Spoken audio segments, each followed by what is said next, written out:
This is the audio video slides for Chapter 2, Economic Activity, and this is Section 2-1, which is about measuring economic activity.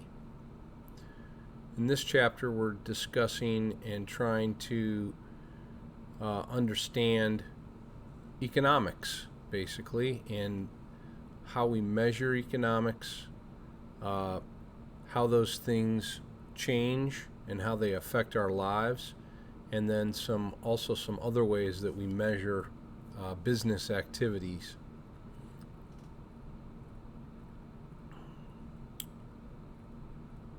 Measuring economic activity. Your key terms here are gross domestic product, GDP per capita, unemployment rate, productivity, and personal income, and finally retail sales. We're going to start out with gross domestic product. Economic growth refers to a steady increase in the production of goods and services in an economic system. Just as you use different ways to measure your own growth, different methods can be used to measure the growth of an economy. One way to find out how well an economy is doing is to compare output from year to year. Governments collect information from producers and estimate national output. The most widely used measure is gross domestic product. Gross domestic product, or GDP, is the total dollar value of all final goods and services produced in a country during 1 year. Figure 2-1 represents the GDP of various countries in a recent year. And this is old information now. This is as old as the book, so this is definitely not current. But it shows a table of the GDP for different countries. Components of a GDP. Gross domestic product includes 4 major categories of economic activity. Consumer spending for food, clothing, housing, and other spending. 2. Business spending for buildings, equipment, and inventory items. 3.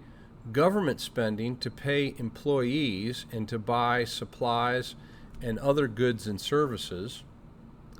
And 4, the exports of a country less or minus the imports into that country.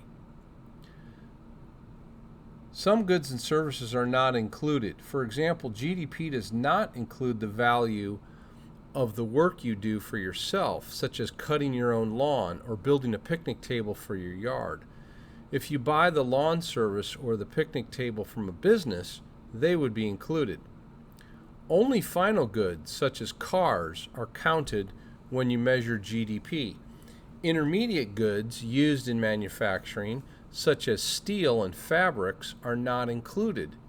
If intermediate goods were counted as well, the value of intermediate goods would be counted twice. If the GDP increases from year to year, this usually signals that an economy is growing and is healthy. Comparing GDP. The United States had an annual GDP of about 11 trillion in recent years, and that's closer now to 20 trillion these days. The more goods and services produced, the healthier an economy is considered to be. Just referring to the dollar value of GDP as a measure of economic growth does not tell the whole story. Another way to measure economic growth is GDP per capita, or output per person. GDP per capita is calculated by dividing GDP by the total population. For example, suppose there is no change in GDP this year over last year. Suppose also that the population increases. The same output would have to be divided among more people. An increase in GDP per capita means that an economy is growing.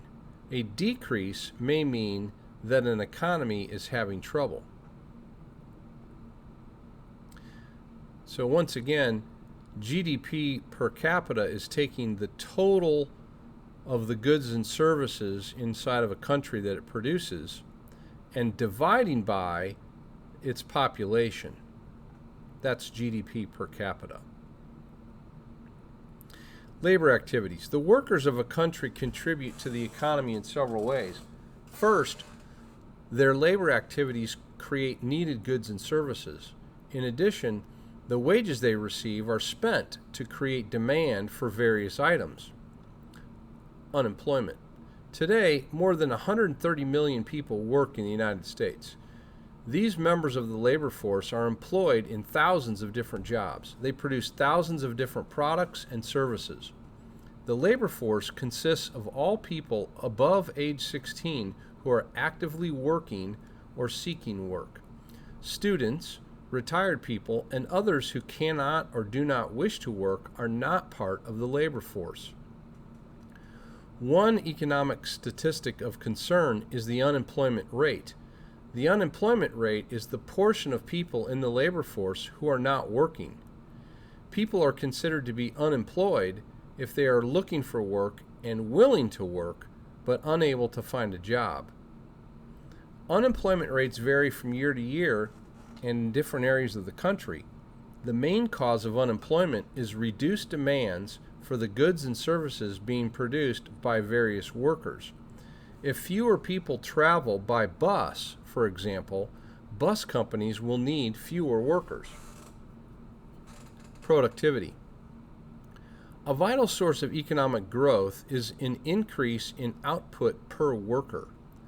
Productivity is the production output in relation to a unit of input, such as a worker. Improvements in capital resources, which are equipment and technology, worker training, and management techniques can result in more output per worker. Over time, the rate of growth in labor productivity has ups and downs. While increases in productivity occur in many years, the amount of the increase often becomes smaller. Sometimes productivity may actually decrease. If wages increase faster than gains in productivity, the cost of producing goods increases and prices rise. Even though workers earn more money, they are not able to improve their standard of living because of rising prices. For that reason, strong attention has been given to ways of motivating workers to increase productivity. By doing so, workers will be contributing to a higher standard of living in the nation while also improving their own life situation. An ability to produce more goods and services makes it possible to reduce the number of hours in a work week. In the early 1890s, the average worker in the United States put in about 60 hours a week. Today, the average work week for many factory and union contracted jobs has decreased to less than 40 hours. At the same time, some people have decided to take positions that require working more than 40 hours a week. In many industries, even though U.S. employees work fewer hours, more is produced and earned than ever before. More can be produced in less time because of technology and efficient work methods. The training and skill of workers also contribute to improved productivity. Consumer spending. The money you earn and spend is one of the most important factors for economic growth. Each day, people receive money from their participation in production. Personal income refers to salaries and wages, as well as investment income and government payments to individuals. These funds provide the foundation for buying needed goods and services. Retail sales. On a monthly basis, the U.S. Department of Commerce measures retail sales. or the sales of durable and non-durable goods bought by consumers.